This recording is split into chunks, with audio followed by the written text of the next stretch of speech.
You're listening to That's Pretty Dark, the podcast where we talk about all of the entertainment that scared us as children and still haunts us as adults. So grab your flashlight and join us as we take a frightfully nostalgic look over our shoulders and under our beds and in our closets. And together we'll realize, whoa, that's pretty dark. Pretty dark.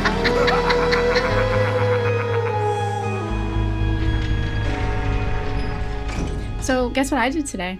What? I didn't really plan to, but I sat down to eat my lunch and I got an alert that Ethan Hawke and Maya Hawke were going to do an Instagram Live conversation. You know who these people are, yes? Yeah, I know who they are. Okay, just confirming. For anybody that doesn't, Ethan Hawke is like legendary actor, and his daughter Maya Hawke plays Robin in Stranger Things. Mm-hmm. And they went on an Instagram Live together, and she was kind of interviewing him because he just put out this new documentary on HBO called The Last Movie Stars, which I cannot wait to watch. I watched this live first today. It was just the best thing. Their relationship is so amazing, and she was interviewing him and like asking him all these questions about acting and life and different philosophies that he has. That's cool. And I just agreed with like every word that they said, and it was so good. Talking a lot about like how people like deal with life and cope with life using art, like we've been talking about with Labyrinth. And it was all in that vein. Wow. And I thought it was so great. And it was really funny because for one thing, they struggled to get the live going at first, like anybody would. I know that I would. I don't even want to mess with that, but oh God, they had trouble with it, and they were kind of making fun of each other because neither of them really knew what they were doing. But before she started interviewing him, she cracked me up because she was like, Dad, like, this is not a FaceTime. You can't forget that there are like 40,000 people watching us right now. Like, just answer the questions, but remember that we have an audience. People are paying attention. Yeah, it was really cute. Wow. So that was fun. I think it's still on Ethan Hawke's Instagram if you are interested in acting and how art impacts life. That's just, that's my shit. That's my shit right there. That's where you live, huh? Everything about it. It was good. Good. I'm happy for you. It doesn't have anything to do with our episode No, it today, has though. nothing to do with our episode today. Well, it does, because we're here today to explore art from our childhood on That's true. That's Pretty Dark. On That's Pretty Dark. My name's Christian. My name is Kaylin. And today we're not talking about the Hawke family. We're talking about Hey Arnold, the Haunted Train. Hell yeah. Get ready, y'all. Hell yeah. I found it really interesting. The first thing I noticed was that this is season 1, episode 8B, which is the second segment in that episode. Yes. But I found it interesting because my last episode we did was The Nightly Neighbors, which was also season 1, episode 8. Whoa. Yeah, just serendipity that we're just in the doesn't right relate place to at the right anything time. either. But Numerology or something. There's somebody Yeah. out there that's like, yeah, that's right. Numerology. Get with it. Get with it. Some more numbers for your ears. IMDb says this episode released on November 6th, 1996. November 6th, But 1996. Hulu says it was October 9th, 1996. We can't trust anybody, honestly. We just need Craig Bartlett to come on and tell us. Absolutely we do. And the Hey Arnold Wiki says October 9th. So that's two sources that say the 9th. I tend to believe Hey Arnold Wiki. I don't know why. I don't know who wrote it. A wiki by definition. A lot of is- people. Exactly. Michael But- Scott says that's how you get the best information. That's where I get a lot of my information. And speaking of the wiki, I'm going to reference that a lot in this episode. Pulled a lot of really great information about this episode from that site. So, We love Hey Arnold around here. ooh, We love it so we much. love Hey Arnold. Especially the spooky ones. My God. Yeah, when I watched this back, I was number one, I was enthralled. Number two, I remember being enthralled as a child.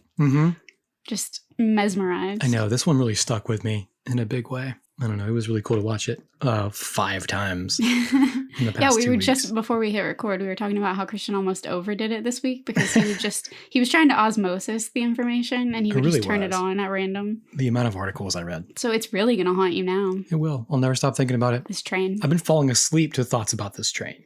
It's been wild. That's really not what you want in the grand scheme.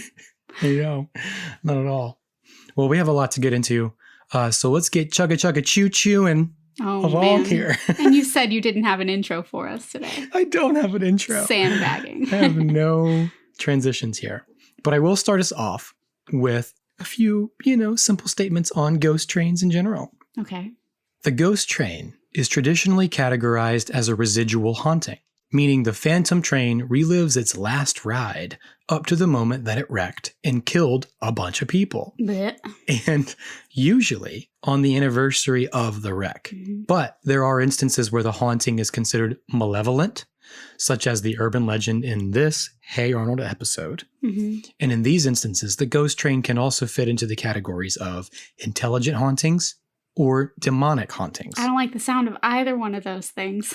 Those lines get a bit skewed. Yeah, it's just really interesting to think about. Some food for thought. So basically, it's like most hauntings, it's either an echo of a tragedy, something that happened, something that left a big impression, or it's something else. There's something behind it driving it. No pun intended. Right, hey.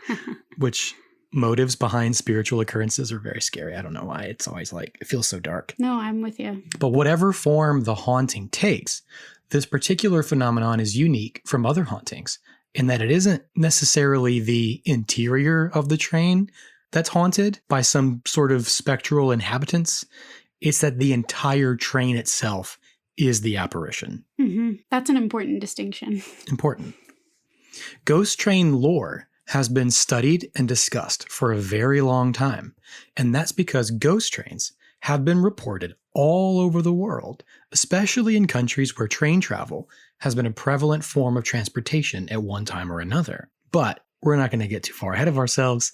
That will come later, so you'll have to listen to this really great episode before we get there. Oh, man. So stay tuned. I wish that train travel was more prevalent here. Are you kidding? Like high-speed rail? We need a high-speed rail so bad. It would change here. everything, but that's capitalism. That's capitalism for you. Yeah. They want us to stay where we're at. It's capitalism and misinformation and like people not realizing how great it would be for us. Oh my God. It's stupid. All right. So we want to hear the IMDb summary? Yeah. All right. I'm always down for an IMDb summary.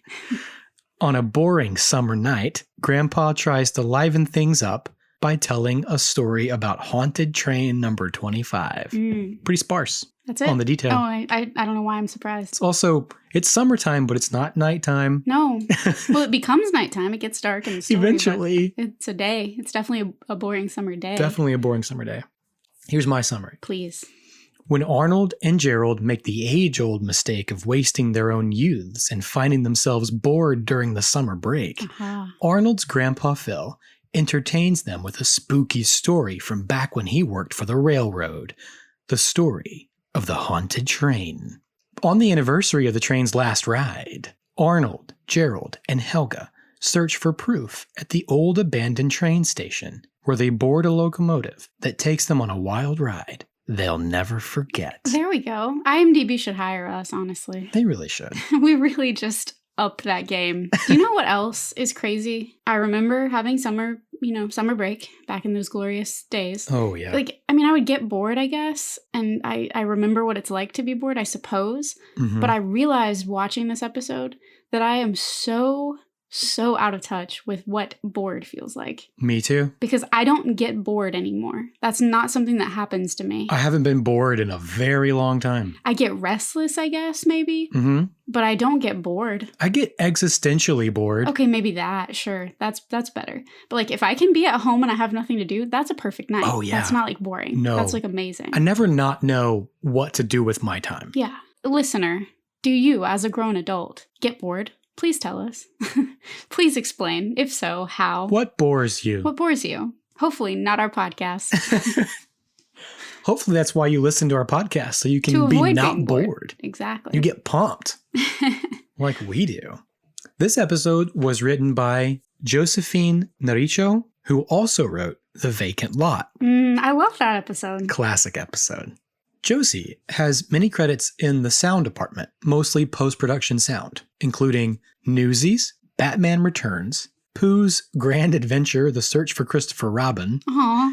Beauty and the Beast, The Enchanted Christmas. Oh, I watched that so much as a kid. The Little Mermaid 2. Wow. Miss Congeniality. Oh my God. A Series of Unfortunate Events, the movie. I love that movie. The Ring 2.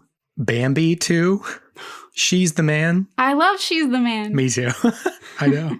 And Supernatural series. Wow. Right? Thank you, Josie. Thank you, Josie. For all of your contributions to my life. This episode was directed by two people, Julie Murphy and Tucker.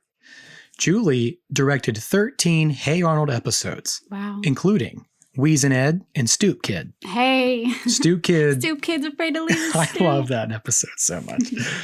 She's directed many episodes of the animated The Mask series, which I loved. Danny Phantom, one of my all-time favorites. Oh, I love Danny Phantom. Evil Con Carne, and The Grim Adventures of Billy and Mandy. She worked in the animation department for too many things to name, but to give a few: Rocco's Modern Life. Oh, okay. Real Monsters. Real Monsters. The Angry Beavers, Rugrats, Cat Dog, Wow. As Told by Ginger, Fairly Odd Parents, Invader Zim, and over a decade of SpongeBob SquarePants. Wow. Yeah, she's a legend. She's the real deal. Wow. For sure. Love that. I love how much overlap there is because I know. Clearly it all came from the same minds. Mm-hmm, mm-hmm. And that gives me hope for my mind. I know we keep saying that over and over. I just listened to our Headless Cabbie episode to make sure that today in preparation to make sure my notes, I was comparing notes to give make sure you guys new and exciting content. Yeah. But we were talking in that episode about how this world is so small, the animation world, and how everything overlaps. Especially, 20, 30 years ago. And that just keeps proving itself over and over because it was not brand new, as we keep saying, but there was a boom for it in the 90s specifically. Mm-hmm. The other director for this episode, speaking of legends, is Tuck Tucker. I know his name. He directed or was the supervising director for 49 Hey Arnold episodes. That's how I know his name. Including Downtown as Fruits, The Sewer King, Stinky's Pumpkin, Headless Cabbie, and Friday the 13th. Oh, Those are just the ones that I needed to mention Stuck out. for the podcast specifically. Tuck Tucker. Tuck. Yeah, Tucker. I guess I can see his name in that font in the credits. Mm-hmm. For sure. He also directed Hey Arnold the movie and Hey Arnold 24 Hours to Live, the OG pilot for the whole show in 1994. He was on board very early. Very, very early. That's awesome. He did a lot of the storyboarding for Hey Arnold. He wrote 8 episodes of SpongeBob and directed 8 episodes of Fairly Odd Parents. Okay. But he has a lot of art department, storyboarding artist credits, or supervising storyboard, whatever. He was just a storyboard He was genius. getting the story where it needed to be. Right. The bridge between script to screen, especially in animation of this sort. He did this for Alf, Wow. 2 Stupid Dogs, Rugrats, Real Monsters, Up, The Lorax, and the SpongeBob SquarePants movie. He worked in the animation department for The Little Mermaid, Rugrats, Ren and Stimpy, The Simpsons, and Despicable Me 2. So he kind of got his start potentially with The Little Mermaid. Potentially, in that back That's in the kind of what 80s. sparked it. Was that the 80s? Mm-hmm. So it could be he was kind of just getting in and doing he had other credits before that, but I think that was probably his earliest, biggest thing he had done. Making his connections and everything. Probably really, really establishing him as a super kick-ass animator or storyboard artist or whatever. Craig Bartlett loved him. To get poignant for a second, Tuck Tucker died in December 2020. Man. At 59 years old. That sucks. Oh, that sucks. So bad. Craig Bartlett then made a pretty heartfelt post about him on his Instagram. Which I follow and is great. You should go follow Craig Bartlett. Oh, totally. Yeah, he's great. He posts a lot of really awesome stuff. He said Tuck was, quoting, a great friend, a master draftsman, a tireless practical joker, a brilliant storyteller, the first one I reached out to when I began Hey Arnold because he was the best board guy I had ever met. Aww. I'll always remember him at his drawing board, arms blackened to the elbows with graphite, eraser shavings everywhere, bringing my characters to life. A killer work ethic, passionately into it. I'm so lucky I got to work with him for so many years. He gave and gave. I miss him already. My heart is broken. Oh my God. Rest in power, Tuck Tucker. Yikes. So, that is legendary guy. That's super Tuck. young, 59, super young. Thank you, Tuck. He had so many more years to give to this that craft, is this art. unfortunate. Yeah. He has a lot of great stuff. I mean, I only named a few things he's done. So if you're interested in an animation and storyboarding legend and directing legend, go look this guy up. That's awesome. He should be remembered. I really love a lot of the things he did. He is responsible clearly for a lot of the style that we remember. Many of the when things we we look loved as back. kids. Yeah. Mm-hmm. Another guy to add to our list of inspiration. creative geniuses. Yep.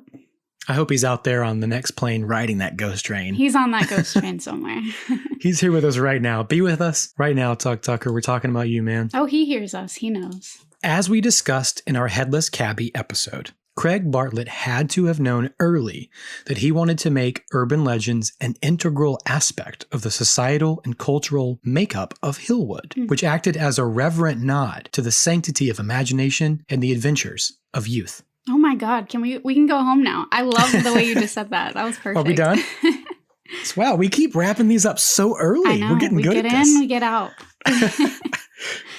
In just the first season alone, we've got The Stoop Kid, Field Trip, which features Lockjaw. Yeah, Lockjaw. Oh my God, Lockjaw, the turtle.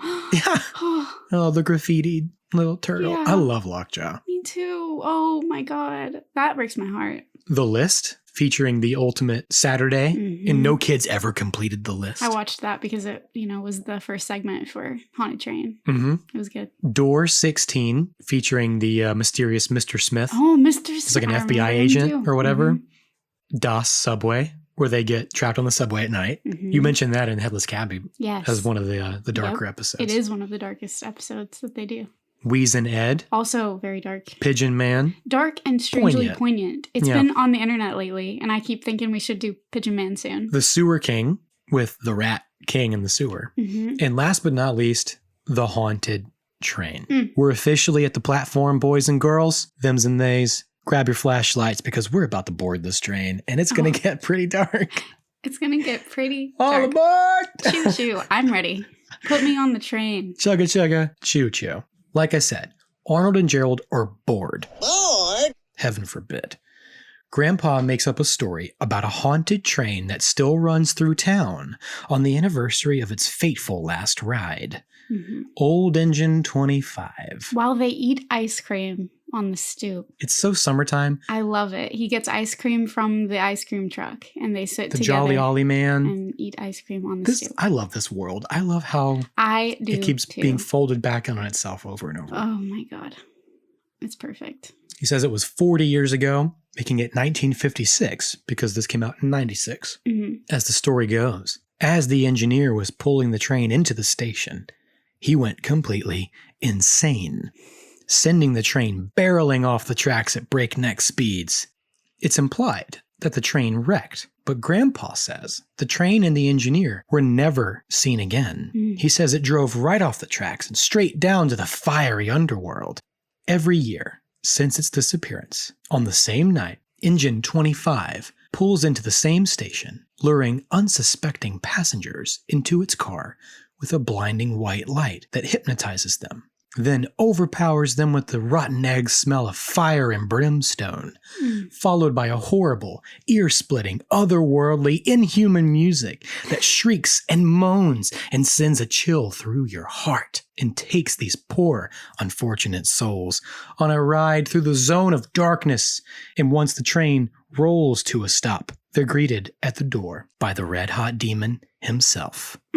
Terrifying. It's so scary. Very, very scary. But there's more of this aversion to saying specifically hell. Yes. Or Satan or the devil or whatever. It's in my notes. Like we discussed in All Dogs. Why do you think that is? Do you feel like... They don't say hell. They don't say hell in All Dogs, and they don't say hell here. And it's kind of funny. Gerald, Grandpa Phil says that the train drove to the southernmost point. Yeah, no. So there's a lot of humor here. I'm skipping all the humor for the sake of the fear. Gerald's like, downtown? You mean downtown? All the way downtown to the very most southern point. You mean? That's right. Wow, he drove all the way to the South Pole? No.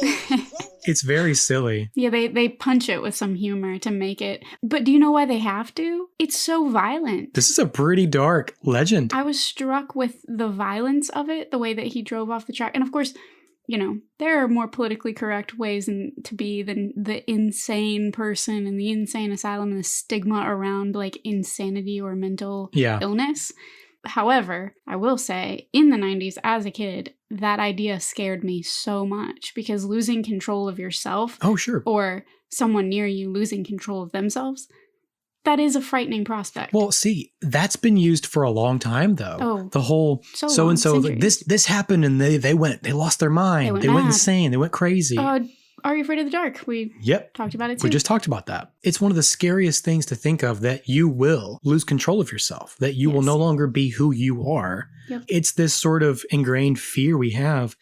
And then when you stop and think that there are people out there who don't have control of their own minds, it's rattling. It is definitely. And I mean, we both deal with mental health issues. Mm-hmm. So I guess maybe that's part of the reason why it does scare us, is because we understand on a certain level the way that your chemicals can betray you, the way that, things don't always go how you'd want them to, or the way that you can't always get everything in your mind in check.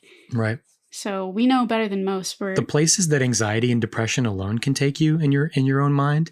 Mm-hmm. And that's just... I understand the going mad idea, because it is, it can get to those points if you're not taking care of yourself. Having the racing thoughts you can't control, and all of a sudden you're overreacting. Overreacting and driving a train into the fiery underworld. Things are getting out of control, and you're like, I don't even have that serious of a problem, but geez.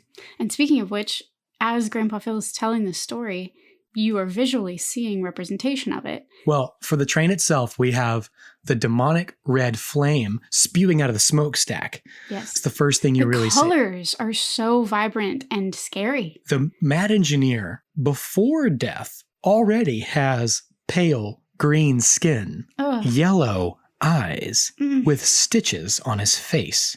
This is very Frankenstein's monster. It is, yes. The way that he's described in the novel, he has this like sallow, off-color hue to his skin, and he has these watery yellow eyes, and he's covered in stitches because he was literally stitched together from different pieces of corpses, right? Right. Yeah, he definitely has a Frankenstein look to him. This guy's just an animated Frankenstein type thing, but he's like a conductor of a train. He's wearing glasses, he has a hat, and he has hair and everything. Do you know, also, I thought of SpongeBob. Not SpongeBob the character, but the show. The animation style? The style of his character reminded me of SpongeBob. Because there are characters that I think kind of have that look on SpongeBob. And after he dies, the Phantom engineer doesn't look much different.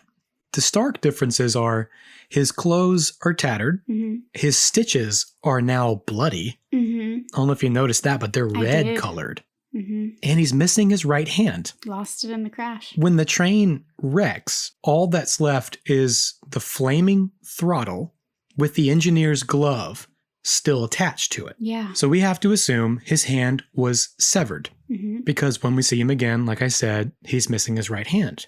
So for different reasons, different stories I've been working on, I have actually researched severed hands. Okay. For different... I'm going to pretend like that's a normal thing to say. Purposes. Hey, look, if you're a writer out there, guys, you know what I'm talking about. You search for some weird things. You search some weird stuff. Me and Luke, our friend Luke, we've exchanged some strange things we've had to. Weird Google off. What is the weirdest thing that you have to Google for a story? It's very weird. But there is such thing as severed hand symbolism. Oh. And it's actually very important for our podcast. Okay. It's very typical of villains to be missing their hand. It's the man with the golden hook for an arm. Oh, yeah. Headless Scabby. We have Captain Hook. Captain Hook. And we have the hook-handed man of urban legend, just to name 3. Mm-hmm. People have studied this kind of thing for like their theses, their thesis. Mm-hmm. Hands are symbols of humanity, turns out. Many a cave painting is just a human handprint. Yes. As we've seen. Ferngully. Man, it's all here. And if the hand is a symbol of humanity, then the removing of a hand is a symbol of loss of humanity. Okay. Wow. Oh, wow. Yeah. You just did a thing that made me think about this much deeper. Many a criminal punishment or gang or mob related punishment was the removal of one's hand. Mm-hmm. Chop it right off. So not only are you now missing your hand, which sucks, you also wear a permanent symbol that you had fallen from grace in some capacity. Is it like Levitical law to cut the hand off a thief or something? Is that biblical? It has been customary for that to be your punishment for a lot of cultures at a lot of different points in history. I don't know about Levitical law, I'm sure. I think maybe what you're referencing is if your eye causes you to sin, gouge it out. Well, I know that If your hand causes you to sin, cut it off. Cut it off. I think that's what you're talking about. probably. Yeah, it's just a common thing, but it could be a cool, fun thing for us to kind of track as we go. Yeah. How many times? How many villains? How many times we see this in a dark place? Mm-hmm. A loss of humanity. Very interesting. I would also just say a loss of any like appendage. Peg leg pirates, hook-handed pirates, whatever. But it's typically the hand. Yeah. That is very interesting, though. And I've told you this before, Christian, but for me,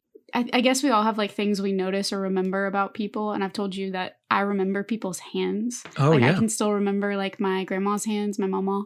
I can remember like how her hands felt like holding me or the look. I don't know. Something about that.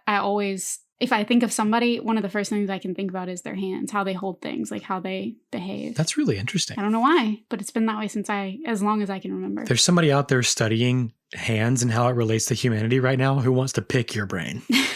They need to talk to you. I don't know when it started or how, but that is a thing that I notice and remember. And I can't draw to save my life, but I feel like if there were a part of somebody that like I could draw from memory, it would be that. Interesting. Well, I'll point you in the direction of some of these academic. Oh yeah, I'd love to read about it. Honestly, because apparently, subconsciously, spiritually, somehow, I'm very connected to my humanity and the humanity of others. I'll take it. We see the blinding white light that mesmerizes those on the platform, leading them onto the train like an alien abduction. We hear the theremin music, very spooky sounding. I will also say that hearing anything at all described as inhuman on a kid's show is odd. Inhuman. It's very odd. The word inhuman in general just skews me out. But to hear it on a kid's show, it's like, I feel like that doesn't happen all that often. And I feel like this is funny because Craig Bartlett must hate accordion music because it's described as this like, inhuman, horrible, like ear-splitting That's so funny. music.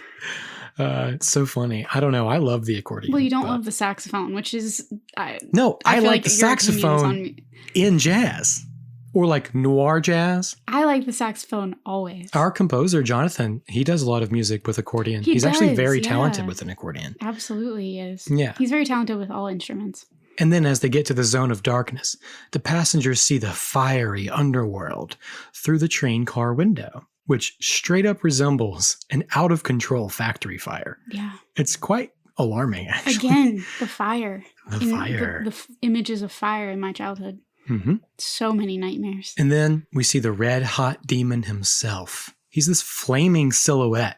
Like, he's completely dark. Very scary. With no discernible features, but he's literally on fire. Very scary. It's also quite alarming. Stop, drop, and roll, buddy. Stop, drop, and roll. You weren't in our classrooms in the 90s, clearly. That stuck out to me, too. When I think of this episode, I think of seeing the fire through the train car window. Because it's like they're on some kind of frightening amusement park ride, which is how I always thought of it. So I was absolutely enthralled by one of the discoveries I made in my research for this episode. Please share. Have you heard of ghost trains as amusement park attractions? No. Okay. This is a lot of fun. Okay. And you're going to know exactly what I'm talking about. Oh, I'm here for it. So ghost trains are the quote-unquote physical manifestations of the ghost train phenomena at fairgrounds and amusement parks. Oh, I think I know where you're going. A ghost train is another name for a dark ride, which is an indoor amusement ride with scary themes. I worked on one of them. Yeah? Because you worked at the fairgrounds. I worked at Disney and the fairgrounds. Oh, Disney. Both. We'll get to Disney in a second here. Yeah. You take a ride in a boxcar on a train and look at scary scenes as you travel through the dark attraction, often using sounds, lights, and special effects to scare passengers. So I would personally say that all ghost trains are dark rides, but not all dark rides are ghost trains. People will argue with me on that, but that's just my stance. I get where you're coming from. I would have a caveat because the second part is obvious, agree. The first part, it may not be there in the definition, but I feel like for a dark ride, it is all intentionally done. And in the definition, there's the idea that it is a farce. It is set up to be a spooky thing for spooky sake.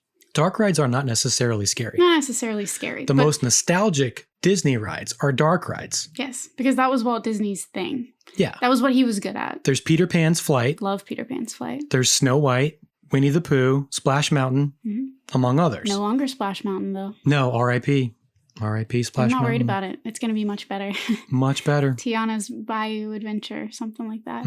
It's going to be good. So those are dark rides, but I would say Pirates of the Caribbean and the Haunted Mansion are specifically ghost trains. Oh. They intentionally have scary themes. Okay. Like it's spooky focused. But I guess the thing that I'm hung up on with this is it's all a farce. Like I said, it's kind of a fake presentation. And that's not necessarily true of a ghost train, right? A ghost train just is what it is. Well, no, the ghost train... The purpose is to scare, to frighten. There's this really kick-ass article from Movies and Mania called A Short History of Ghost Train Rides. They say if you go to ride a ghost train and you think it's supposed to be scary, you're missing the whole point of a ghost train. They're meant to be cheesy, farcical, over the top, really terrible special effects. Like it's meant to be this nostalgic, old school, like, I'm with you. Oh, that's an animatronic. That's not real. The paint's chipping. Because that was my like understanding of a dark ride, but a ghost train is that also. Yeah. We're on the same page. Where these rides came from, there's an old American amusement park ride called a pretzel ride. That you ride and eat a pretzel? No, it's just the way, like the momentum and the flow of the way the ride works. Just sort of like it turns you into a pretzel. Yeah, sort of weaving around and around and around in like a circle. Trap, or mouse craze or whatever. Kinda, something like that. Primeval Whirl, for those of you who are Disney aficionados and are into that in Animal Kingdom. Shout out to you, Courtney. My roommate used to work there. So the first of this kind of attraction is literally called Ghost Train at Blackpool Pleasure Beach in Lancashire, England. It originally opened in 1930 as a single-deck pretzel ride by a man named Joseph Imberton, who named it after a popular 1923 play called The Ghost Train. Wow. Written by Arnold Ridley. This particular attraction has seen many changes over the years, but the one lasting element is the haunted nature of it.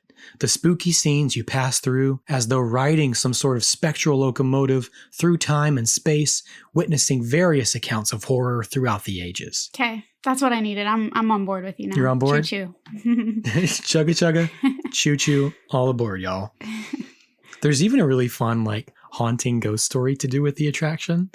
Paranormal activity has been reported by many guests and staff over the years, and it's said to stem from a former ride operator who was known to have worn clogs. So today, he's known only by the name Cloggy.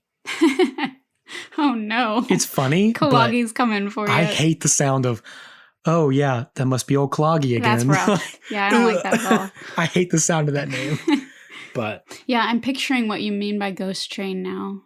There are they call them haunted mansion in some like fairgrounds and different groups that travel with fairs. It's that exact idea where it's a continuous motion or, one train that you load and you send through on a loop. And it's meant to be like pop up, scary.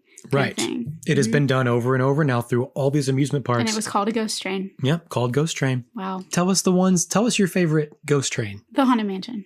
In Disney World. Well, I mean, Walt mine's Disney the Haunted World Mansion, but Haunted Mansion. for people who like, if you like carnivals or fairs or whatever. Oh man, it those are fun to go on, especially for me because the older that I get, the more motion sick that I get. There's only so much I can do. Oh, same. So We're the those same. are always a fun.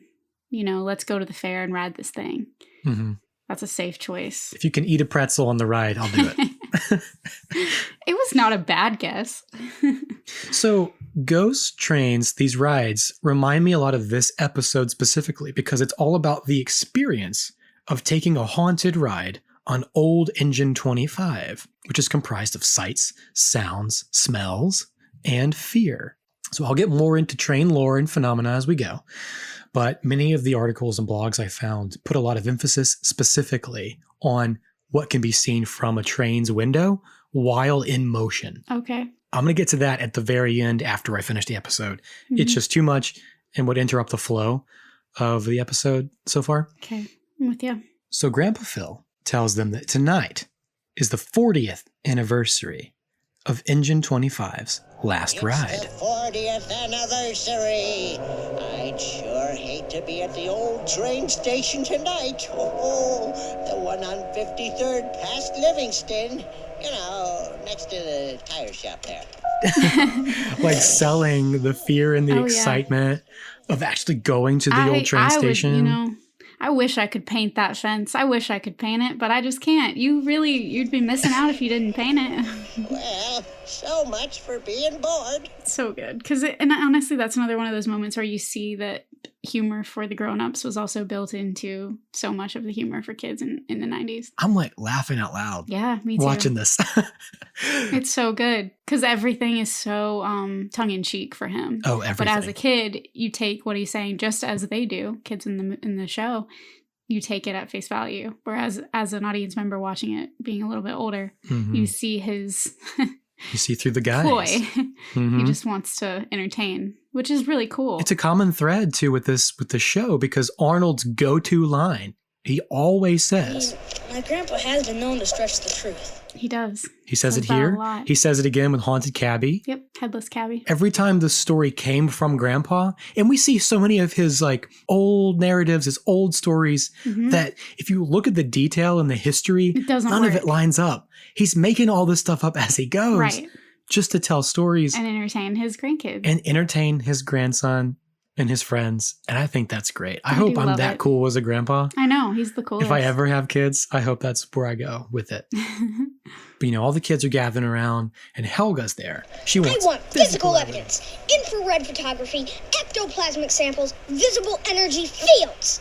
That cracked me up. More of these guys doing their research are like, hold on, funny. You know what? We should actually name some realistic ghost hunting stuff. Like, let's go find what people actually do. Maybe they were ghost hunters themselves on the side, Maybe we're all a little bit ghost hunter deep down.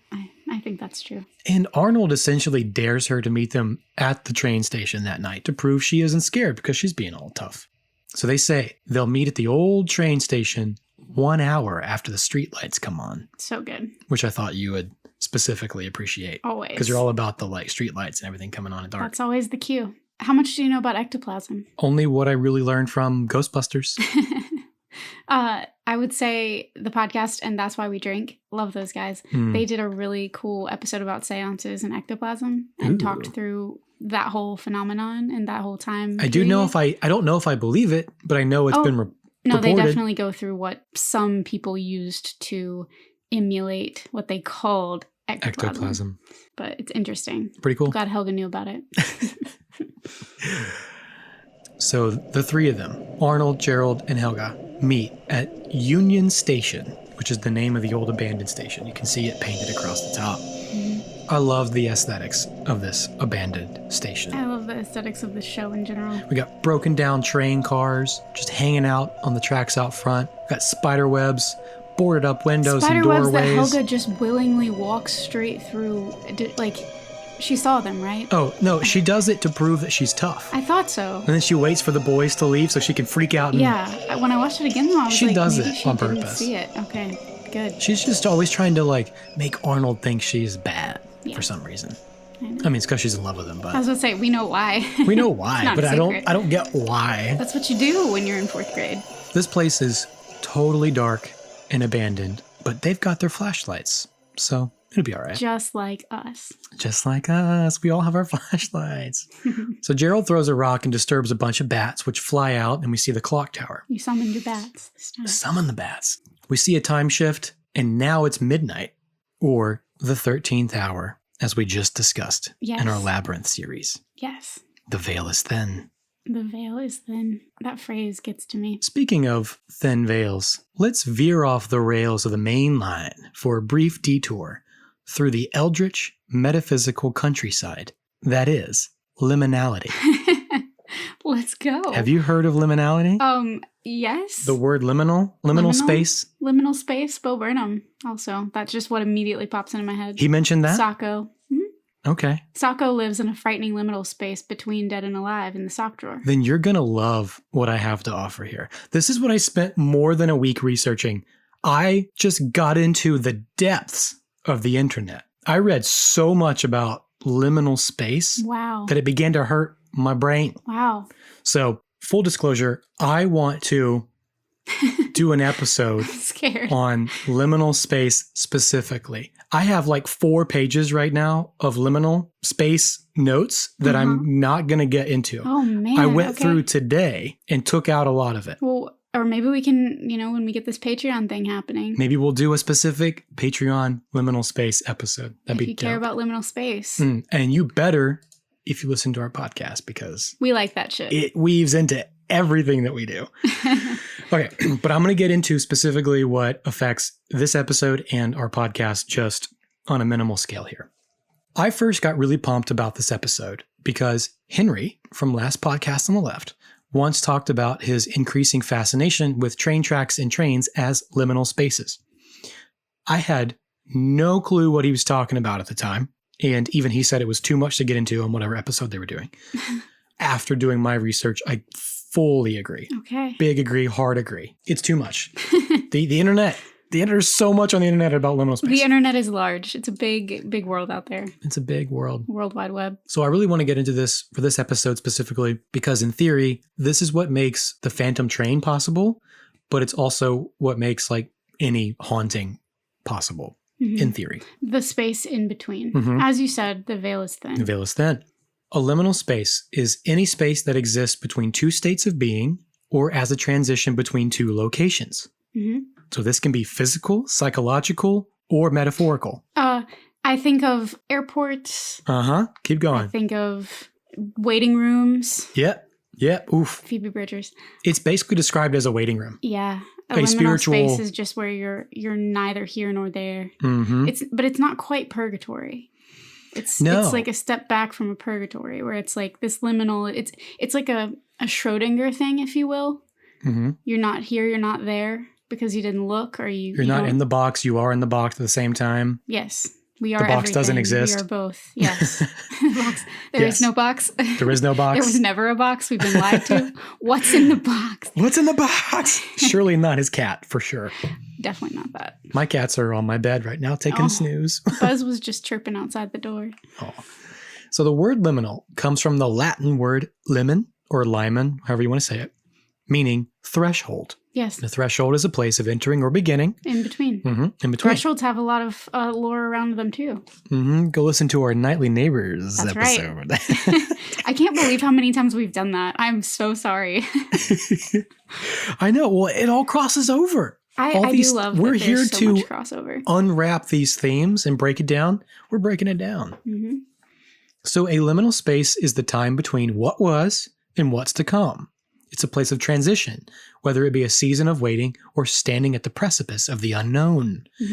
You gave a few examples. A couple more are elevators, stairwells, parking lots, rest stops. I'm really into this, by the way. Okay, I thought so. Me. I figured you'd get into it once me. I started. Yeah. This is why I took a week longer to research this episode than planned.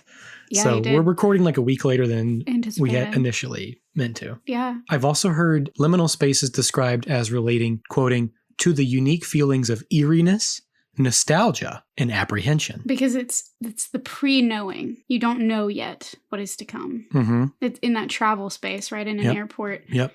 I've had some trippy, very, very strange airport experiences. I will say that too. And it makes me think of this. Yeah. Like traveling overseas when the time differences and the jet lag and my motion sickness. So I'm taking medication for the motion sickness. Yep. So my head is already kind of jumbled. And so you have all those things compounding, and then you're in a place that you've never seen before in an airport trying to get from point A to point B, which is just one travel vehicle, one airplane to another.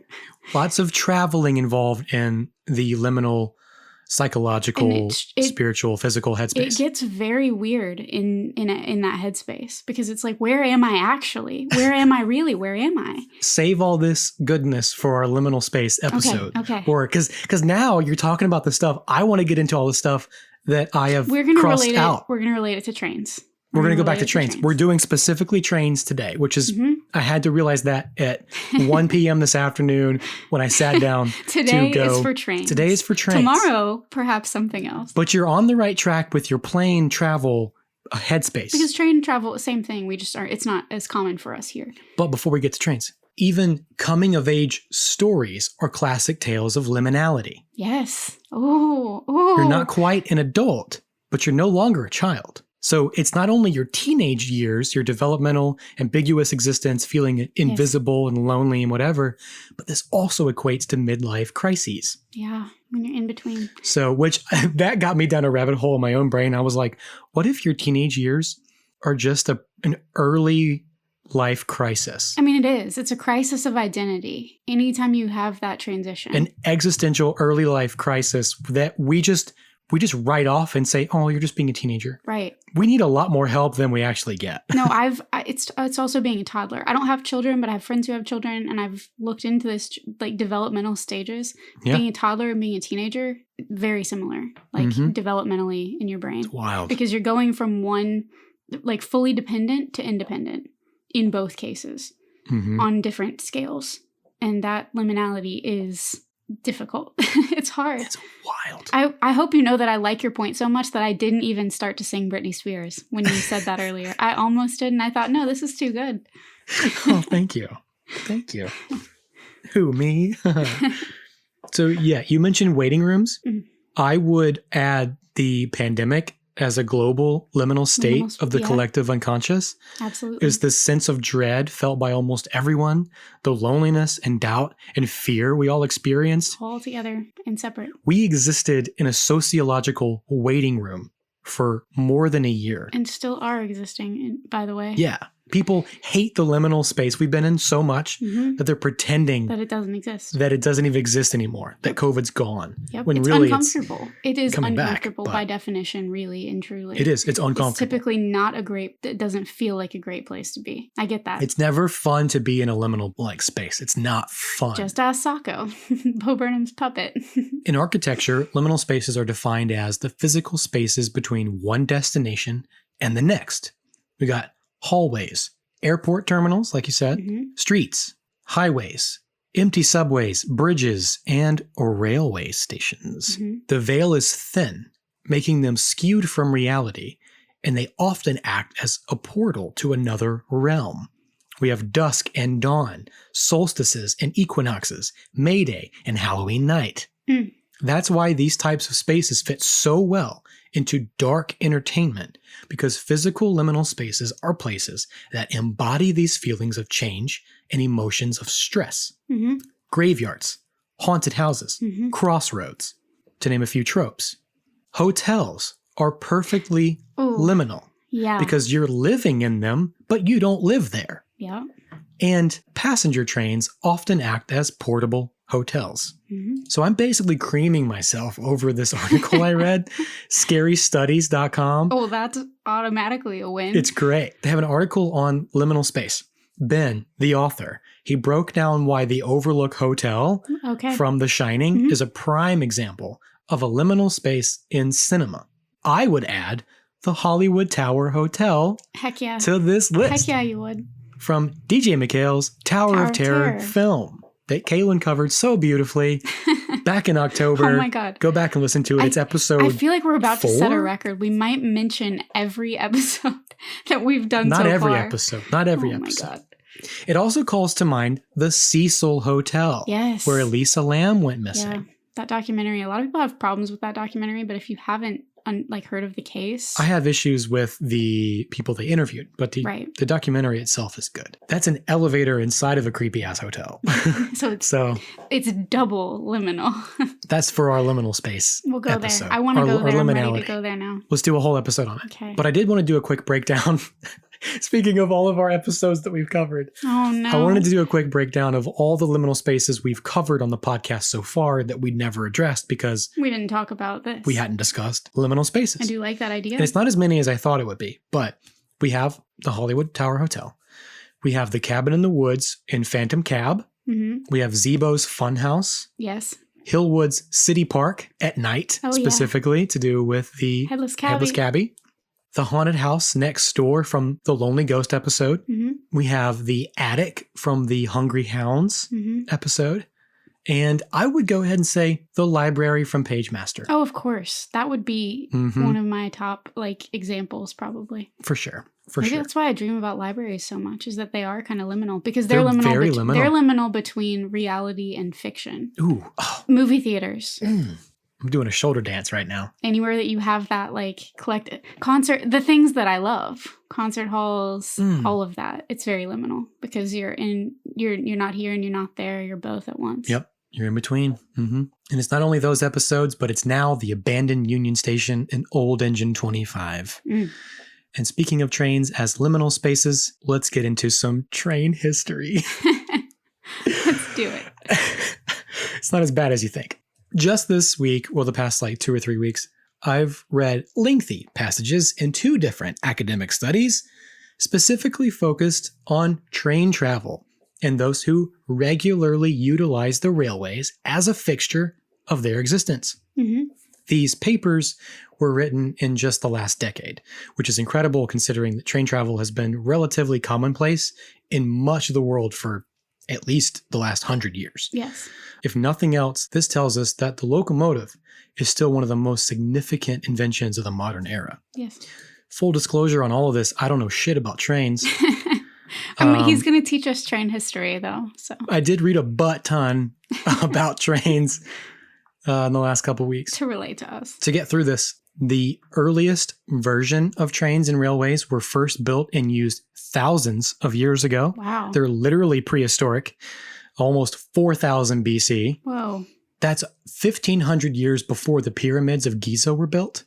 That's 2300 years before the last of the woolly mammoths died off. My timeline brain is exploding. It kind of blew my mind. But the modern railroad came with the first full-scale working railway steam locomotive built in the UK in 1804 by British engineer Richard Trevithick.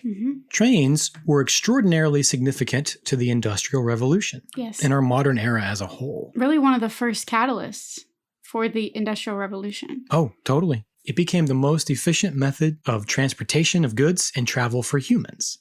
Railroads completely changed the world, not only by virtue of existing, but by manipulating how people viewed the world. A journey that might have taken more than a week could now be traveled in less than 2 days. Yep. An article by the Quarterly Review in 1839 said, as distances were thus annihilated, the surface of our country would, as it were, shrivel in size until it became not much bigger than one immense city. And that could be made even better in the modern day. Imagine by the high-speed US rail in being the US. travelable in just a few hours. Imagine no traffic jams. Oh my God, I can't. Right. But at this time, perspective shifted. The world got smaller. The very dynamic of time was changed forever, quite literally, because train travel became so efficient and was so efficient that scheduling was a nightmare due to there being no universal scheduling system. Wow. Everyone still used local time zone system. Yikes. I've thought about this forever and just never looked into how it got fixed. Here you go. The local time zone system meant that your local time, where you lived, was measured from sun up to sundown, because you were literally using the sun and shadows to tell you what time of day it was. Sure. Therefore, regional time zones were invented to regulate arrival and departure times from station to station, replacing the local time zone system. I did not know this. So much sense. They invented time zone, regional time Thank zones. God. I mean, because of trains.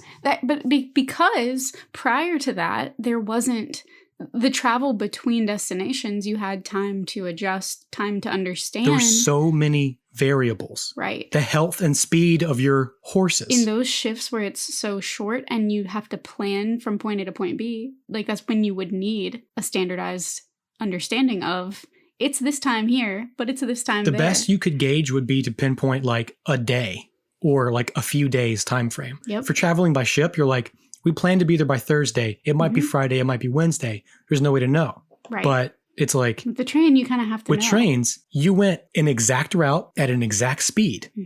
And you knew exactly how long it was going to take you to get there.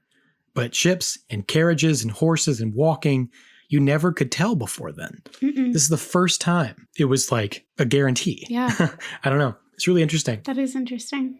As described in the Liminal Narratives blog, which is a fantastic read, by the way. I'm going to go look it up. It's great. Before the regional time zone system was invented, trains were not only rapidly passing through time, but between time. Oh. Adding to this idea of liminality. Yes.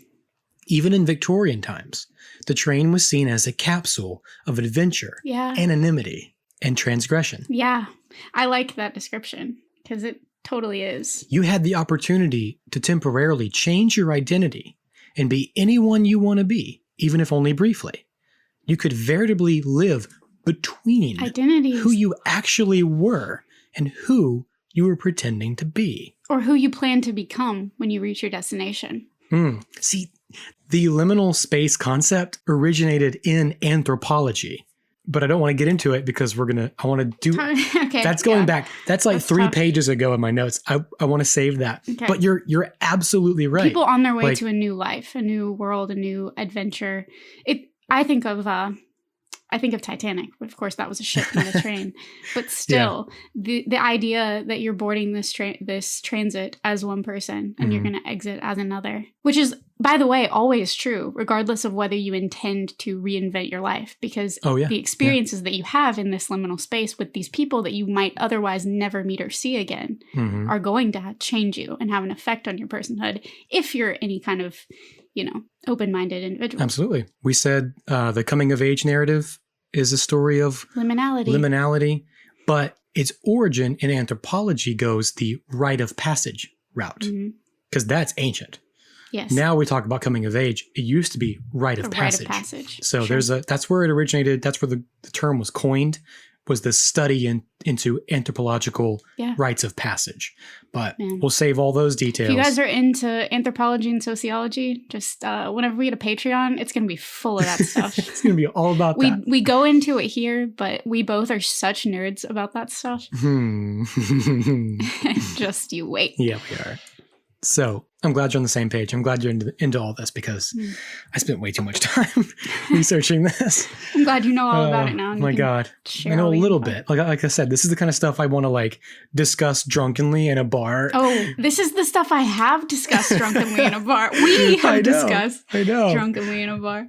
So if you ever meet me in a bar and I'm being weird, just bring up liminal space and you'll have hours of conversation. And I'll talk about how being drunk at the bar is a liminal space. I was going to say that too.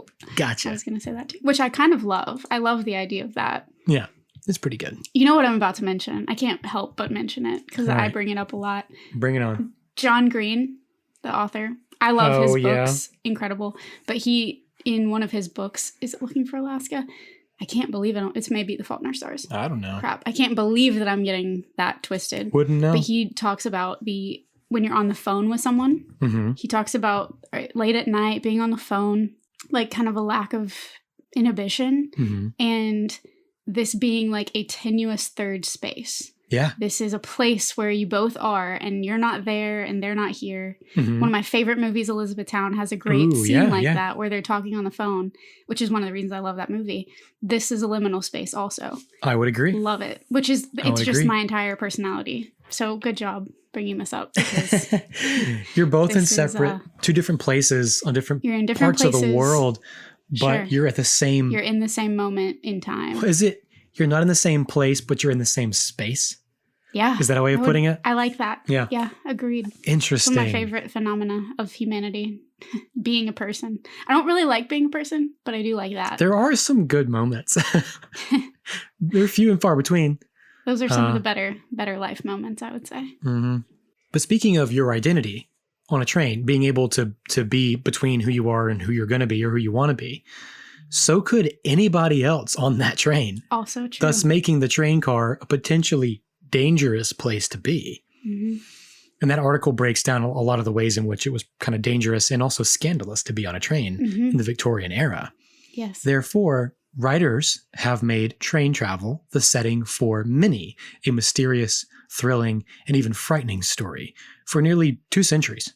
And eventually, as with all liminal spaces that become recognized for what they are, these physical trepidations soon gave way to spiritual and supernatural musings, thus merging forever the train car with the ultimate liminal character, the ghost. As mentioned in the Liminal Narratives blog, there are many, quoting, narratives that see the railway carriage as a haunted space, home to the dead but not dead, the there but not there. I'm barely scratching the surface of the importance and impact that train travel has had on the psychological development of our species as a whole. Damn. But in a modest attempt to sum it all up into one sentiment, there are over 1.37 million kilometers of railroad tracks across the globe. That's roughly 850,000 miles for those of us still on the imperial system. And with that much ground cover, some lonely stretches are bound to be haunted. Bound to be. And while we're on topic, Finally. as promised, let's hear some examples of real-life ghost train hauntings. Yes, let's. Oh, do you have them? Here's what we're going to do. I'm going to send you half to read, and I'm going to read half. Okay, I'm excited. So I'm going to send you the first one here. I didn't want to send them to you early because I knew you'd read them. I want you to read them for the first time I would have been good. on air. I don't believe you at all. I don't believe you a lick. I also like to be prepared. I don't trust you any further than I can throw you, which is actually kind of far because you're pretty small. You could probably throw me pretty far. So you trust me a lot is the point of that. All right. Here, you ready? Yeah. Here's the first one. It's all you. I'm doing the first one? Mm-hmm. It's sent your way. Okay, which email did... No, I just texted it to you. Oh, you texted it I'm just going to text them to you. Perfect. I'm on this. Guys, I'm excited. He surprised me with this. She didn't know she was going to read these. I'm nervous, too, because I'm about to read on air something that I've never read before. No, read it. Just read it. I'm skimming. Don't skim. Because I'm scared. All right. Read it. In North Carolina, a ghost train passes through Iredell County, reliving the moments before it originally wrecked in 1891, going excessive speeds. 23 people died after the train went airborne off the Boston Bridge and crashed into the trees below. At the wreck location, the scene replays itself each anniversary of the wreck, described as grinding metal, screaming passengers, and a watchman's light. Ooh. Damn. Isn't that spooky? That's very spooky. Saskatchewan has the St. Louis Light, a bright light that shines along an old abandoned rail line between Prince Albert and St. Louis. This is Canada, if you didn't know. We've got some Canadian listeners out there. What's up, Canada? What's up, Saskatchewan? Apparently, this has been debunked by some school children doing a project to prove where the light comes from. Yeah. But I'm not into it, so I say nay on your debunking. I'm going to debunk your But good debunk. job on your project. Good job on your project. I'm glad you got an A+. I'm glad you're inspiring people to seek out science versus this mystical that's probably a better idea. Worldview. But, whatever. Good for you. You're great. And awesome. But don't ruin the fun, for all of us. All right, here's your next one. Okay. It's on its way to you. Scotland. A North British Railway passenger train crossed the Old Tay Bridge during a violent storm. The bridge collapsed as the train was crossing, plunging into the waters below, killing every single person on board. 75 total, 70 passengers, and only 60 were accounted for. A phantom train can be seen on the Old Tay Bridge on the anniversary of the wreck.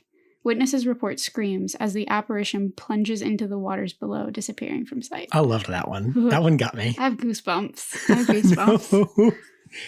That means there are still unaccounted for like 15 people individuals at the bottom of that lake or whatever water that is. That were never found. Never found. Still there. Is there a date on that? You'd think they would go find them now. We don't know when that happened. I didn't write down dates. I kind of just went with the legend.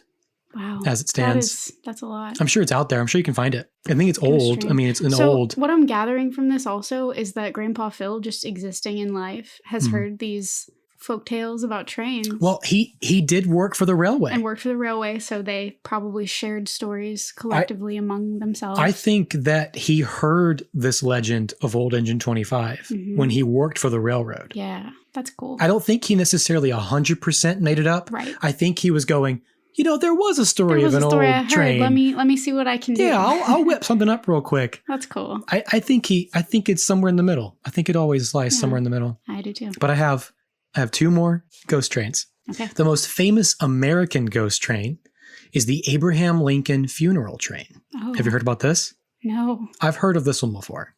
Every year in April, a phantom train runs from Washington, D.C. to Springfield, Illinois, where Lincoln was buried. His body did travel from D.C. to Springfield.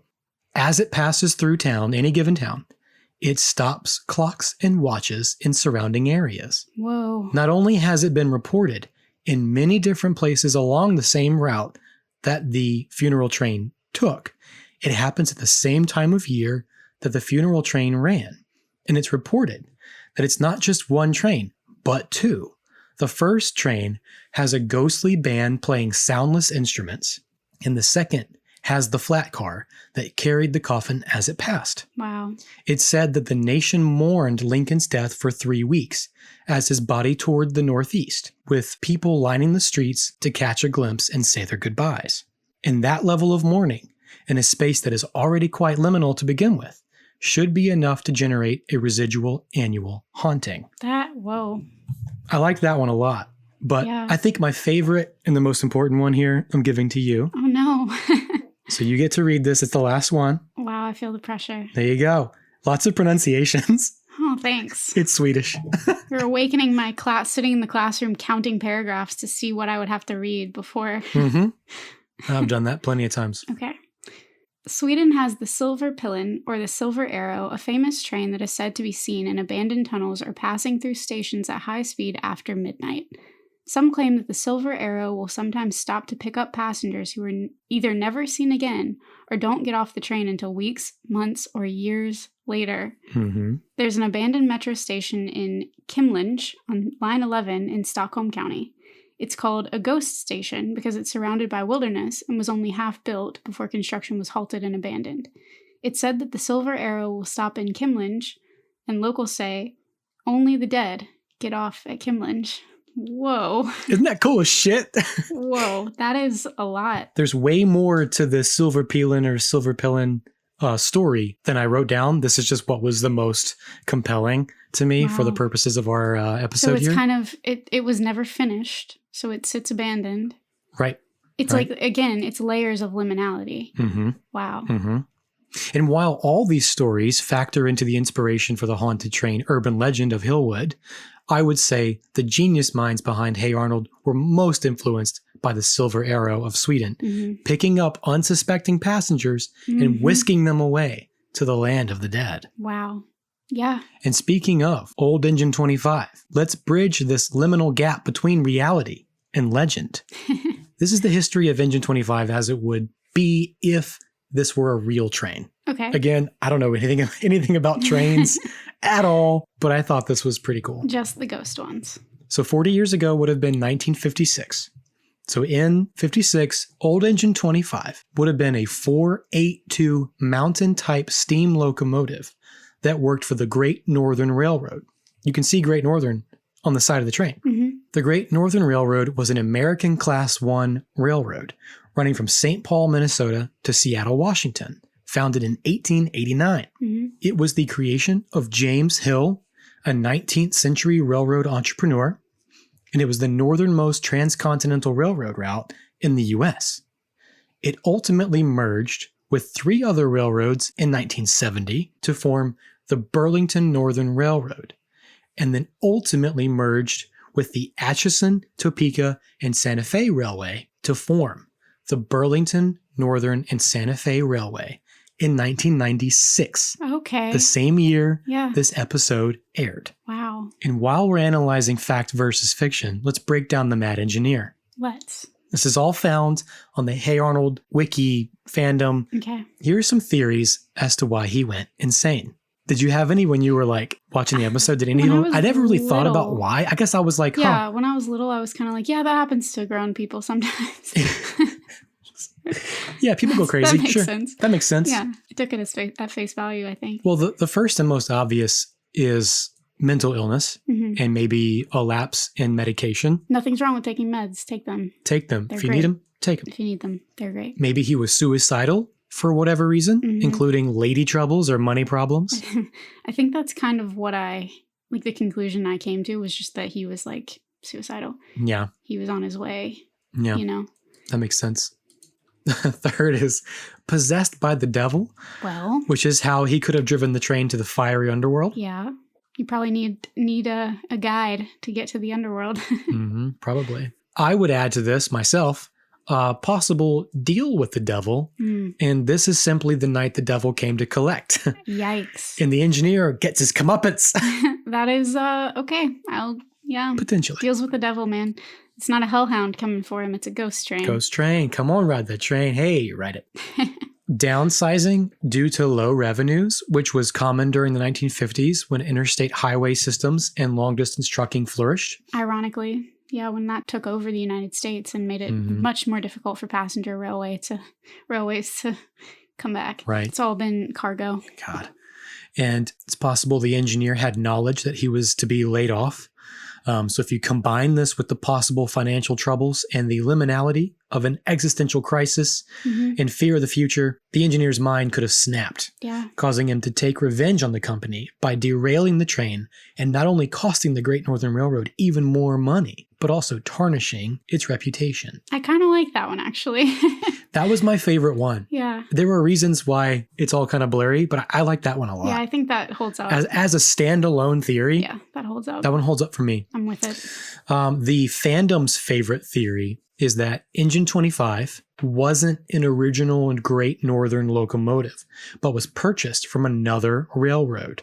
And being of a lesser quality, it was unpopular with the engine crews. So the engineer pretended to go mad and intentionally crashed the train to wreck it beyond repair, leaving it to be sold for scrap.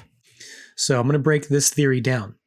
This theory has some credibility because Engine 25 doesn't look anything like a real-life Great Northern locomotive. Okay. In reality, it looks like a Norfolk and Western K1 class 482. Wow. I looked it up. We're getting deep I know. in the trains. I don't know anything about trains, but I looked it up, and it looks a lot like that kind of train.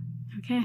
I looked it up. It looks nothing like a Great Northern train. So it's pretending to be something that it's not, really. This could explain why the engineer's glove was found attached to the throttle. Because maybe he set the train into motion, broke off the throttle, fixing his glove to it so as to fake his own death. Therefore, when someone told the story years later, they said only his glove was found still holding on to the throttle, and someone could have taken that to literally mean nothing at all was found except the glove and the throttle, as legends do tend to dissolve and unfold over time.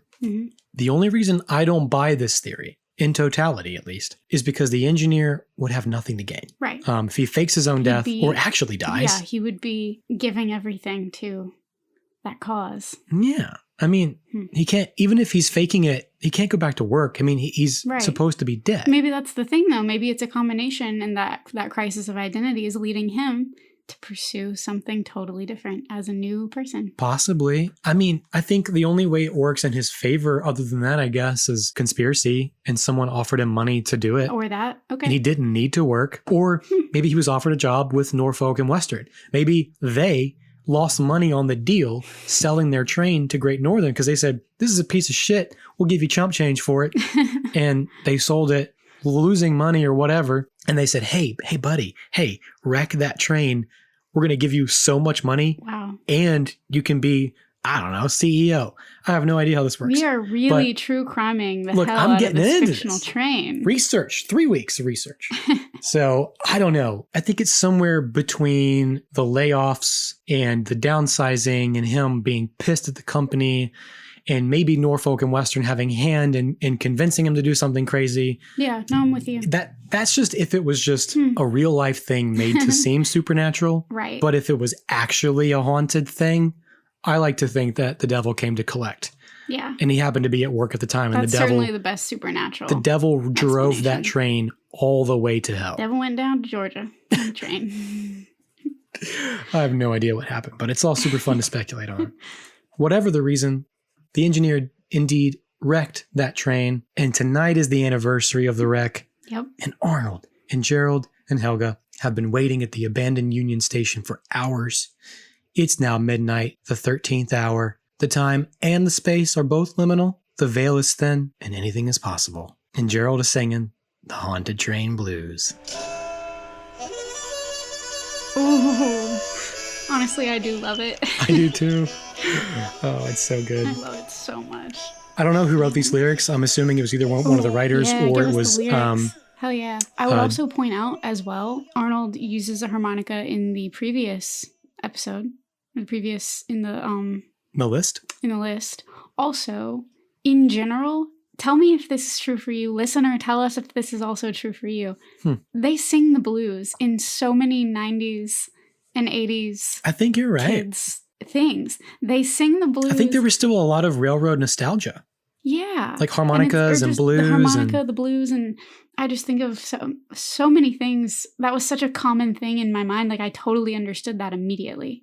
And I shouldn't have, being, 8 or 9 years old, however I was. I think you're right. I think it's because the blues, as seen depicted in The Office. I was gonna say that too. It's something that you can sing from the heart. You can make up on the spot. Yes, for those reasons. It's vamping in the moment. I thought of Dawson's Creek when they get drunk for the first time, and Dawson and Andy sing on stage at a club. They sing the blues and they do the same. It's the same pattern. Yeah. It's the same rhythm. It's the same idea. That's so funny. It was such a, like, I as a kid, I just got it, It just makes sense. And I don't know why it made so much sense to me. It checks a box that we didn't even know. Yeah.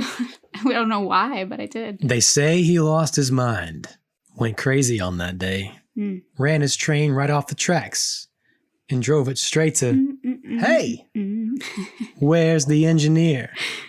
Been waiting all night long. Better show up soon, or I'm going to have to say, so long. Been waiting on the haunted train. Oh, I love it. I would have sang it for you, but that was pretty good. It's more of my beat spoken word poetry. Beatnik. Woo woo. I'm into that too. And just as they're about to call it quits, they hear the actual train. It pulls in, and they walk into the open train car, commenting on the white light. Helga says, "We're the victims of forces we can't possibly comprehend." I have that quote written. It's a good one. Because I just love Helga, 9-year-old Helga, standing there. We're the victims of forces we can't possibly comprehend. Did you also notice how tall she was compared to them? So tall. Like, she's not always shown that girl, as right? that tall. Yeah. But she was particularly tall. tall in this episode. She was a tall girl. She's a tall girl? Can't relate. Yeah, I remember when girls were taller than all the boys for like exactly, yeah. a year. I was going to say, we all knew that time frame. I recall that. Didn't last long for most people. Mm-hmm. They try to get off, but the door's shut and the train moves. They smell the rotten eggs. They hear the horrible music. The lights go out, and they say it's the zone of darkness. And in this darkness, we have a classic Hey Arnold gag. A breathing. Is this the first time? It had to. No, I don't think it could be. It'd have to be done before this because this is a humorous moment. Sure. I think it would be confusing to suddenly have Brainy wheezing behind Helga. He approaches as a super scary shadow. And they open the door and throw him from the train.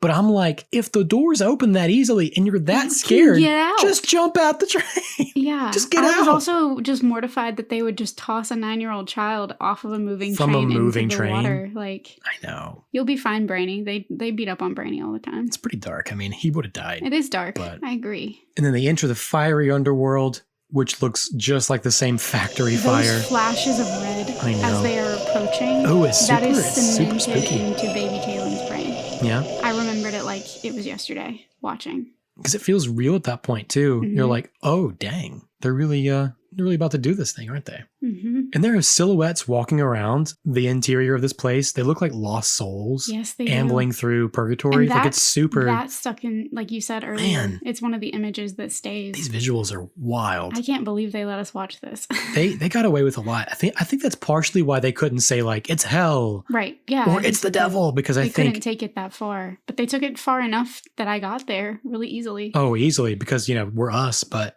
we're us, yeah. I think people would have thought of it as like a super evil episode. Yeah, like demonic sort of thing. Way too demonic. Yeah, they'd have been like, this is too heavy for children. They had to dial it back. Mm-hmm. And speaking of, they get a bright idea. We're going to take this fire hose. Pretty smart.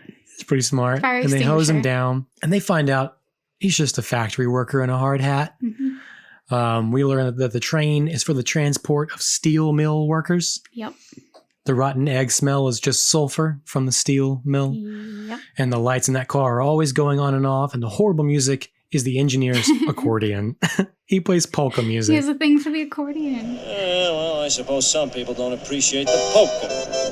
Okay? Does that explain everything? And the engineer is voiced by Dan Castellaneta, who also voices Grandpa Phil.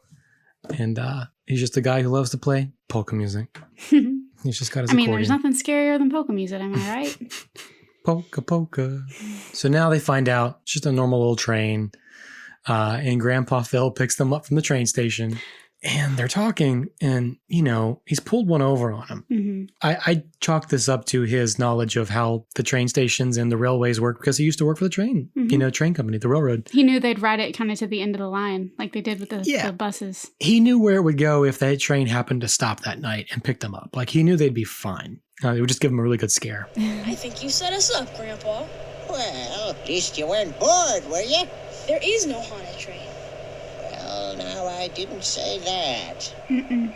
He sure didn't. So then we get this really great moment where Brainy, he's still alive. Thank God. He's sitting on this fence as the apparition of the train goes tearing down the tracks. Yeah, scary. The mad engineer rides on the cowcatcher, playing an accordion and singing the blues. Sure is. Singing the blues. Singing them. Based off what I found, the mad engineer, the singing voice, is voiced by Jim Lang, who is the show's composer. Yeah. Yeah. So That's so cool. I found nothing that said otherwise. There's no credit. I got so excited. My note on this was tell me everything you know about the song because I still sometimes find myself singing the song. Well, that's Jim Lang. That's pretty much it. It's that it was written and composed by Jim Lang. He sang it. I love that. If I'm wrong, correct me, but I literally found nothing about who sang it except for on the wiki it says mad engineer voice Jim Lang. Okay. So I think it's him. That's amazing. But looking at what he looks like, I would not picture this voice for him. So I really think I'm they wrong. used that gag on Hey Arnold too. Yeah, I don't know. Mr. Wynn. That's true. That's true. You never know about the voice of somebody and what it could be capable of. Very bluesy, very sultry, very well done. Spooky too. I remember super spooky. Being kind of freaked out by the voice of the engineer. Same. Because it's meant to be that way because it's jarring. You don't expect it. It's this deep, garbled, like you kind of half understand him, but you kind of don't get what he's saying. Deep, dark. And it ends in this very liminal, metaphysical. He becomes the cloud vapor from the exhaust out of the smokestack, and his face is formed there. And then we go to the credits, and that's pretty much the end of the whole episode. Yeah, it's a good one. The song carries us out. I thought too about, Grandpa Phil going to pick him up. La-di-da-di-do. You said, he knew they'd be fine. Yeah. This is the definition of latchkey era. When they were like, yeah, just go wherever you want. You know what? We don't care. Go We'll have find this you later. adventure with an abandoned train station. You'll be fine. I'll pick you You'll up be totally at, okay in 1 this a.m. big city that we live in. That would never, ever happen for 9-year-olds today. Never. Even in a big city. Those kids would have gone missing. They wouldn't have made it They home. would have. That's what I was going to say. The scarier part God. of this whole thing is that 3 9-year-olds were unsupervised in this city for this amount of time. Yeah, it's a long And those time. people that they found at the end of the line, you never know. Mm-mm. You never know. Never know. So That's the haunted train. that's the haunted train. You guys, he has been giving me updates on his research for this whole entire process, and I've been so pumped. Hey, you want to hang out? Trains. Can't. I'm researching. Can't. I'm reading the trains. Gotta do I the have to trains. finish Thinking the about script. trains. I think I told you I have to finish the script 6 times over the Yeah, last. you're like, I know it's gonna be week. today. Today's the day. Yeah. But today is actually a day. And now it is yours, listener. Now it is yours. Tell us about your liminal space experiences, please. Even if, we didn't go into super deep depths Yeah. like we might have wanted to, we probably will at some point. And I'd love to hear whether they're train related or not. I can expound when we do our episode, but my most profound liminal experiences have been in graveyards. Yeah, fair. Absolutely. Honestly, I've had psychological and existential liminal experiences where I've felt very lost or trapped or whatever in my life. But physically speaking, Sure. graveyards. I would say airports, Yeah. You have your airports. just because it is twisted, in my head, Super in the twisted. time zones and the travel and all of it Mhm. is disorienting to me. I think that's a lot where the idea came from too, as I think so. as being correlated to travel specifically. Agreed. I think it's the disorientation of it. Disorientation that comes with, And like the warped perspective of space and time. And you're like, how did I get this far this quick? Where am I? Who am I? Mm-hmm. What time is it? And speaking of, I have some final thoughts. Like I said earlier, I'd get into how the correlation between motion and the liminal visual aspects of it. Oh, and sure. Looking out the window. I don't really know that I have anything really fleshed out, but this is just something to think about. A lot of what I read emphasized this paradox of two opposites existing within the same space. You wait for a train. The train's whole function is to convey using motion. So you wait for the motion. And then once you're in motion, you're immobile and you wait once again. You're still waiting. You're still waiting. Yes. But you're in motion at the same time. Mm-hmm. And everything outside the windows visually appears to be zipping by in a blur. Yes. And the only way to see something clearly is to let your eyes watch a moment from point A to point B. I get so sick. Me too. My motion sickness is... It looks like the outside is moving, but it's actually immobile. Mm-hmm. Although you're in a vehicle that's zipping by, you remain immobile inside of a train car that is completely unchanged by the speed or the pace at which it's traveling. Yes. The Liminal Narratives blog puts much emphasis on what can be seen from the railway carriage windows. Mm-hmm. And one of the studies I read by Melisanti Saliba called Moments of Liminal Space, Methodologies and Practices for the Study of Transition says, the liminal takes place in transition and reveals ideas that can only be seen within the blur of mobility. And another article I read from allocation.com said that liminality occurs at boundary times where two opposing ideals meet. This is why the veil between worlds is at its thinnest, because it's a meeting of two directions where a traveler must make a choice. Mm-hmm. So all this goes into the idea of liminal space, and I think it applies directly to travel and transportation because it's all transition. Yeah, totally. I'm fascinated by all of this. Do you know, I am too, and I was just to kind of relate it back to, you know, this whole podcast that we're doing, going back to our childhoods, thinking back.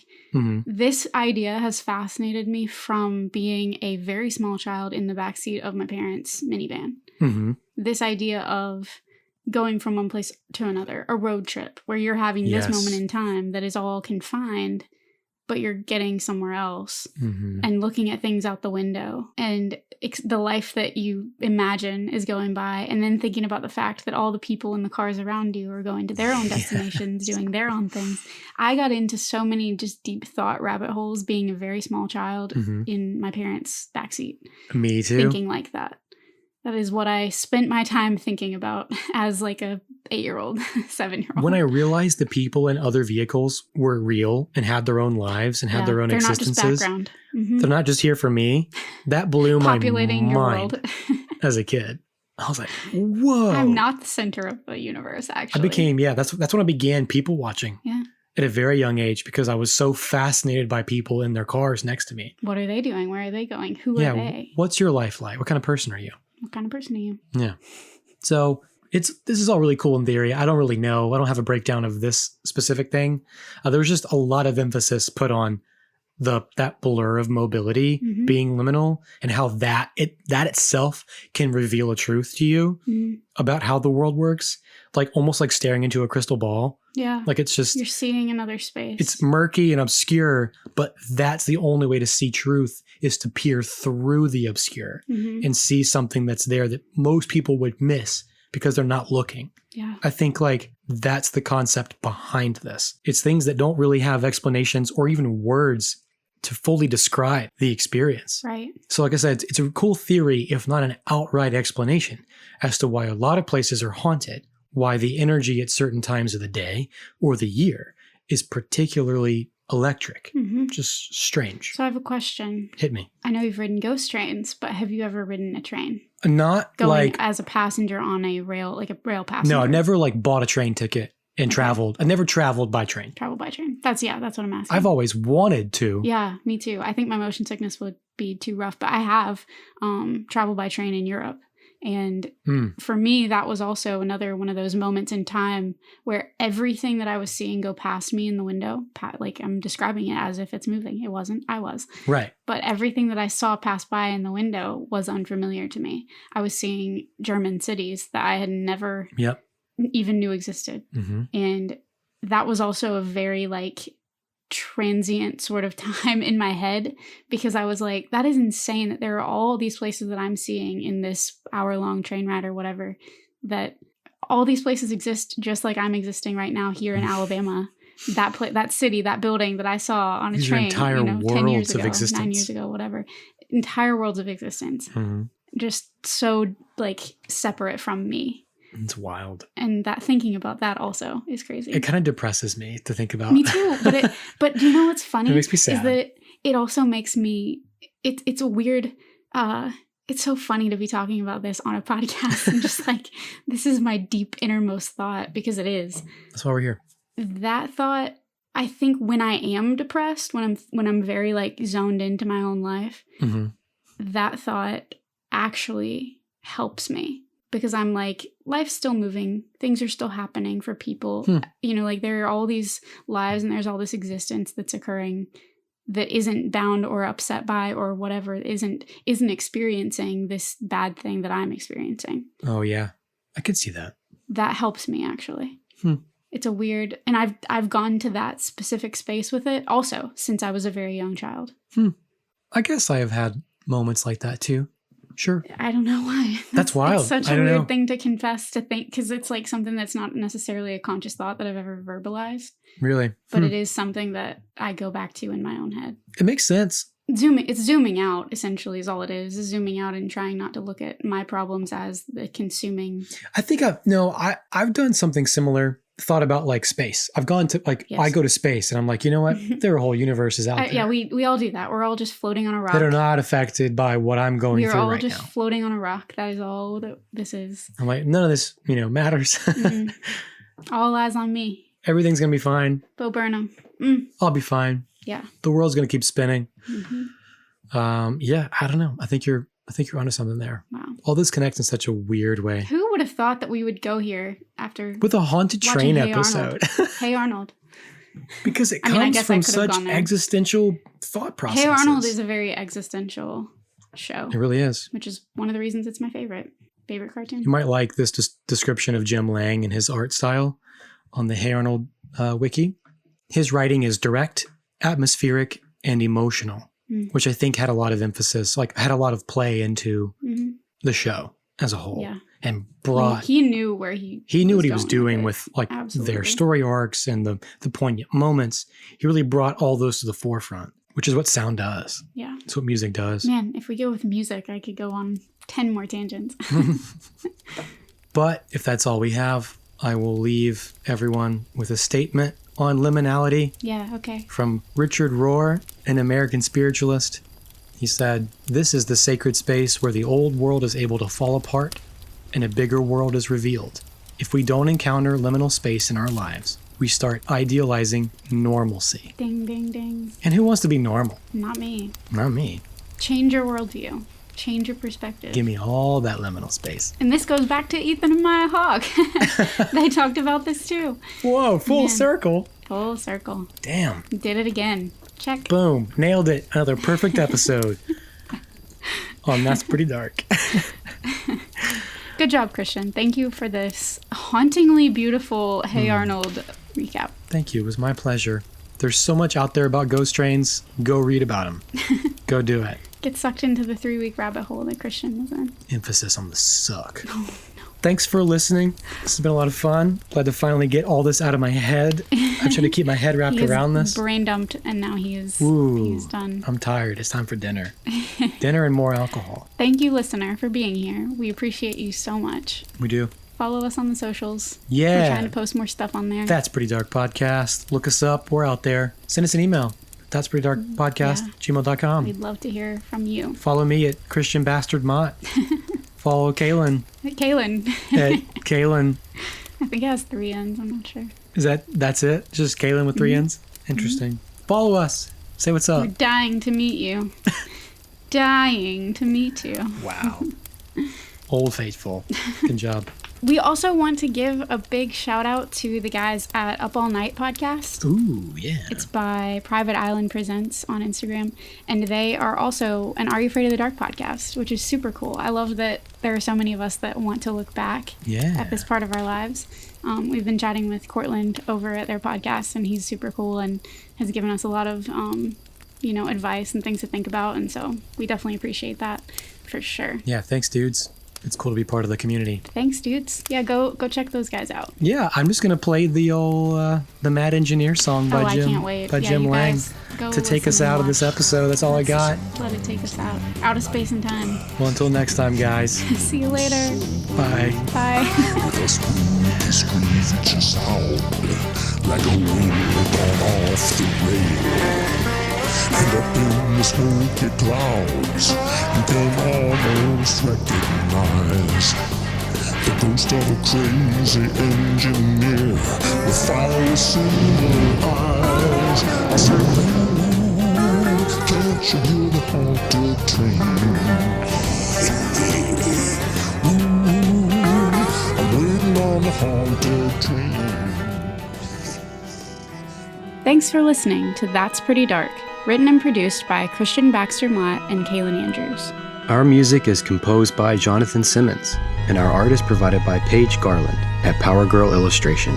Join the collective nostalgia and follow us on Facebook and Instagram at That's Pretty Dark Podcast. Share your experiences and let us know what shows, films, or villains still haunt you from childhood at that'sprettydarkpodcast@gmail.com. Remember, you're never really alone. So until next time, sweet dreams, everyone.